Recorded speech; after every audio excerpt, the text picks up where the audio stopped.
Use a lot of wrists.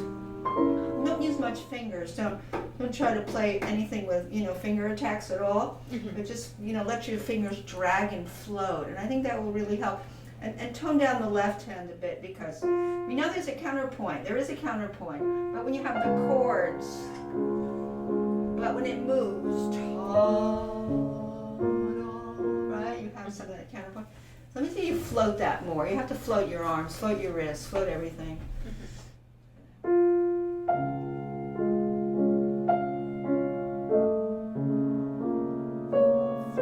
Flow, long phrases, long groups.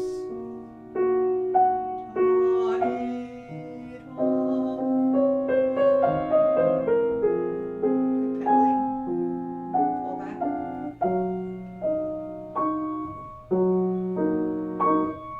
Okay, so what's happening there is the pedal's getting, so you're lifting your pedal too soon, so you're getting a dry spot in your left hand. So you don't want any dry spots. When you go chord to chord, you're never going to be left with one that gasps on you. So you have to listen to your pedaling that you don't get that to happen, that you have continuous sustained pedal and the right pedal changes. So do it again and see if we can pinpoint when that happens. Okay. Exactly. Yeah, this first note, remember you came out of, what was the chord before you played the D flat? You played a C sharp minor chord, right? Play that last chord. I think it's right here. It's this, right? Now, this is a big surprise, so you have to kind of know what came before. Can you do the scale that comes before that, which would be the D major scale, and then it goes into C sharp minor? So this one here. Watch.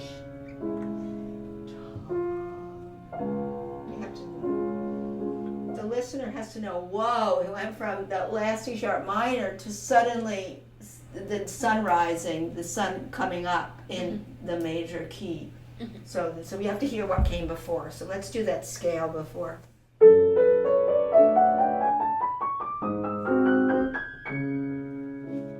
Breathe. Yeah, try to memorize that page turn. As a lot of students do that. I have one student, she did it so many times, I said, copy that page and just paste it together. So yeah, you want to kind of memorize. Can you memorize that scale? D major scale up to here, and then it goes to chromatic scale. You have to know what that's composed of. Yeah, memorize that scale, even the right hand first.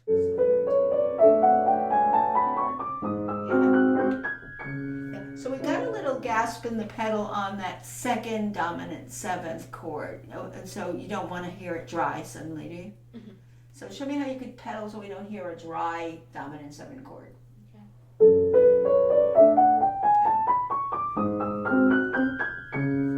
So at the end, you can have blur. You can have a little blur there. Nothing wrong with the blur. Watch. That's all right. One pedal. I wouldn't even change the pedal. I let one pedal. And yeah, I think you were double pedaling that measure. So that's one pedal. It's just a slight blur because it's moving along. Now, pedal, stay with the pedal. Now, new pedal. Absolutely. Yeah, but then here, one pedal, right? For this, right? You might say to me, well, there's a rest in the right hand, but no, Chopin does that all the time. See, he gets it all. Even though you lifted your hand, you do this, right? You don't take the pedal off. So basically, you've got this. No pedal. Pedal all the way to new pedal here.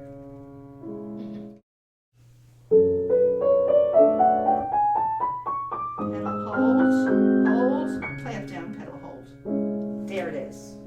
That's what you need. Now there was some play, and it's only going to be, because this is going to be suddenly no pedal, now pedal, right? This isn't going to be pedaled, is it? Watch.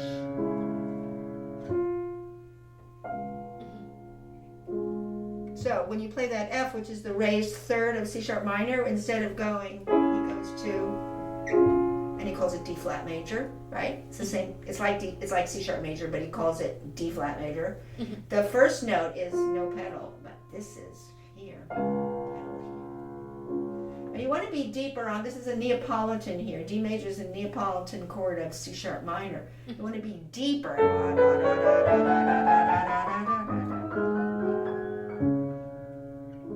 Watch.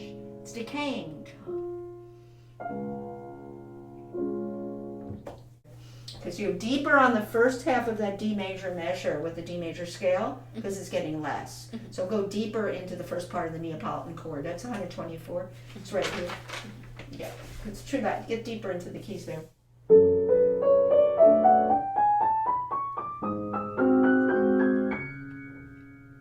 Good. Continue. Okay, now here's the thing. You've got two Fs next to each other. They have to be different. And that's true of all, when you play this romantic music, you can't go da-dum-bum.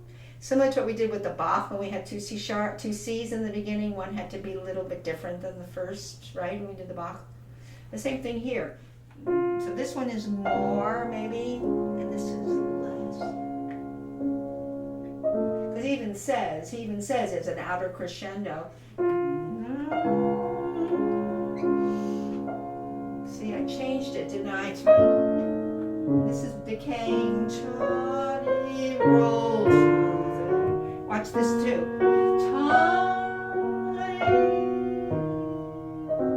You'll change what? I mean, everything is a different color almost, but when you have two Fs, you've got to do one differently. Now, the second F's got to be less. Would you say? He has a diminuendo, right? So he's falling down in like a little scale. Mi, re, do, mi, re, do, ti, la. That's what he's doing. Okay, can you show me that? Ta, less. Good. Chi. Roll these. Okay, you need better pedaling there because you need. Okay, you told me you're going to do.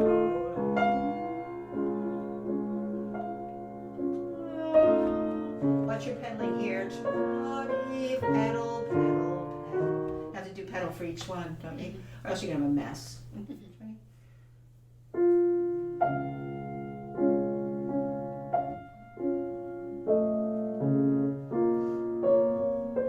Pedal, pedal, pedal, hold pedal. Oh, okay, so I heard that before. I heard an extra note. I heard the right hand play another G flat where it wasn't in the music. So you have two rests after the G flat, right? And then you have a high G flat. For some reason I heard a G flat played with the right hand, like it was a melody. That's what it was. Okay, do it again. It was an extra note. Go ahead.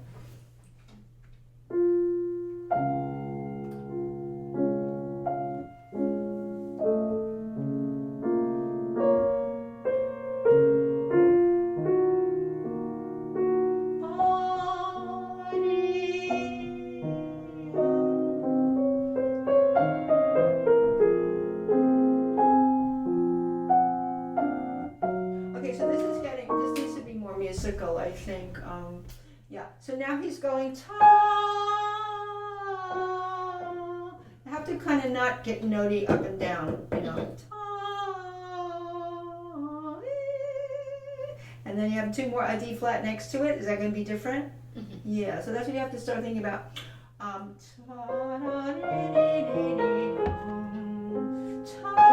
again.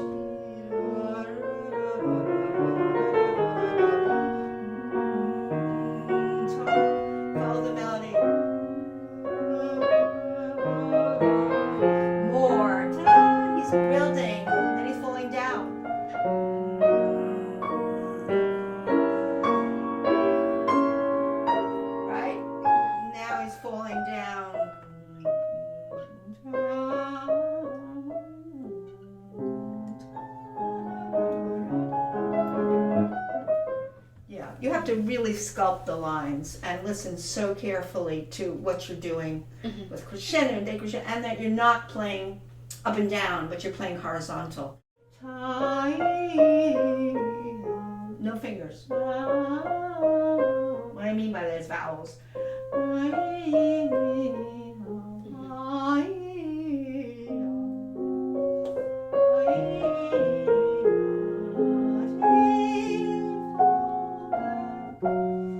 Yeah, that bothered me. So you have two Fs next to each other, so the second F has to be less than the first F, right?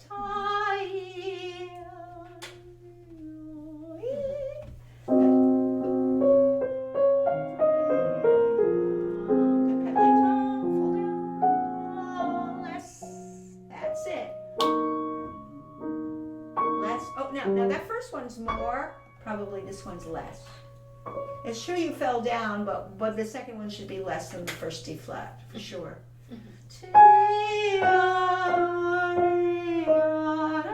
Watch. Right?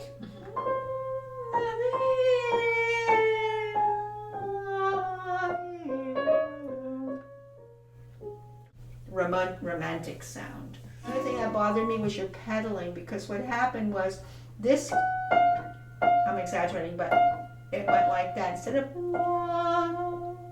so you have to use your pedal in a way that we don't get a dry spot. Right?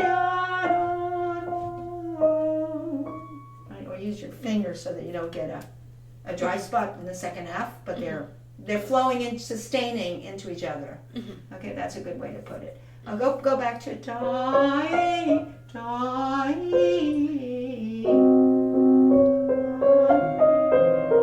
on to here.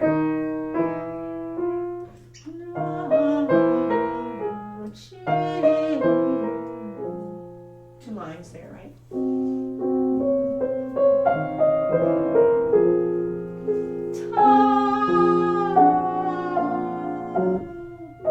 Do you hear that bump that you got there? You got a bump on that F.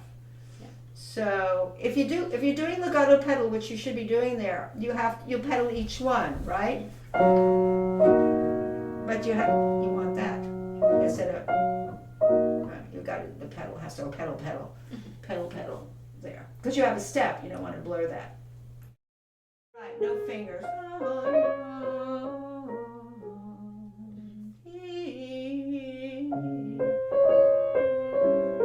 So you just need better pedaling. Pedal. 3 pedals there. 3 pedals.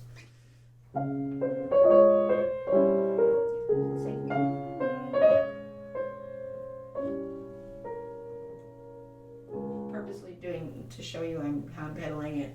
Every 2 you're pedaling, but legato pedal. That means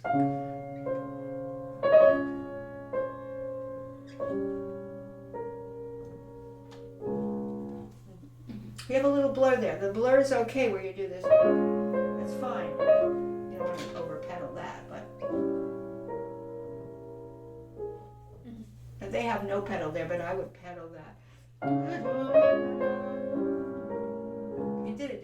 This would be too dry, right? It dries up. You can't do that.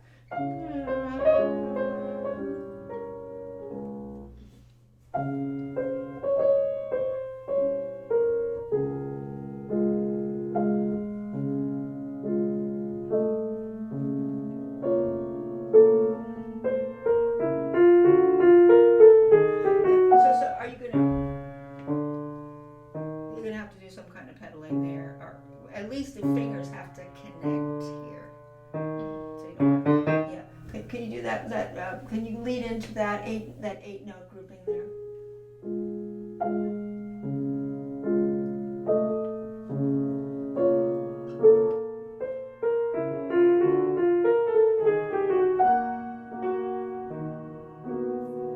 Okay, we want to get the notes there. So we have.